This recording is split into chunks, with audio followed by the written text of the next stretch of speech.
Welcome to my channel. Be all contact. Hello guys, good morning. Bali, good morning pa lang guys kasi ang oras ngayon ay 10 AM pa lang.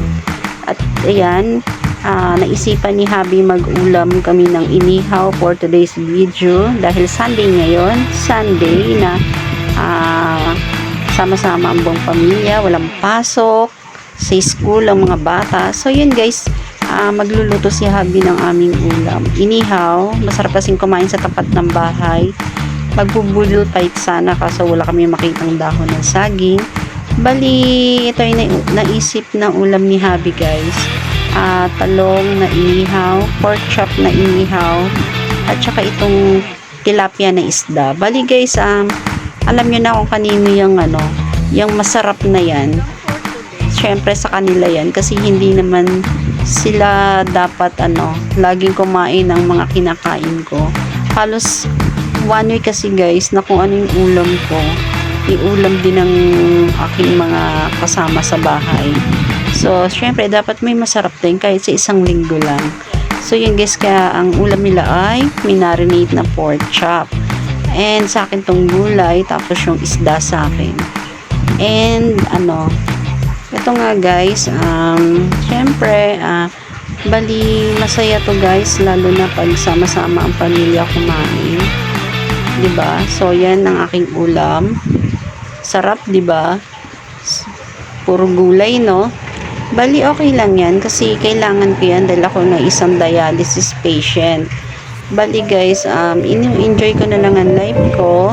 Nakasama ko yung mga family ko. Hindi ko masyadong hindi ko pinapalungkot yung sarili ko dahil may karamdaman ako. Kasi kung magiging malungkot ako, 'di ba, manghihina yung katawan ko. Bali guys, ginagawa ko na lang, sundin ng payo ng doktor, kumain ng mga dapat na pwedeng kainin, iwasan mga dapat iwasan. So, para lumakas ang ating katawan. And syempre, nagpipray din ako kay Jesus na bigyan niya ako ng himala. Wala namang imposible, 'di ba? Bali, pinapalakas na lang ako ng pagdarasal ko. Pinapalakas ang loob ko pag tuwing ako'y nagdadasal. Kaya, tuloy lang ang laban. Tsaka, lumalakas din ako pag nakikita ko yung mga anak ko at ang aking asawa na talagang pinaparamdam nila na tinutulungan nila akong palakasin yung loob. So, ini-enjoy ko lang yung buhay ko ngayon na malakas pa ako. Nakasama ko sila and syempre, may tiwala ako na magiging healthy pa rin ako at maibabalik pa rin sa dati. Kahit marami man akong marinig na lifetime na ang pagdadialysis, iniisip ko na lang na may chance pa na bigyan pa ako ng Diyos na gumaling at bumalik sa dati ang pangangatawan ko. At yung aking kidney, kung may damage, ay maibalik ulit.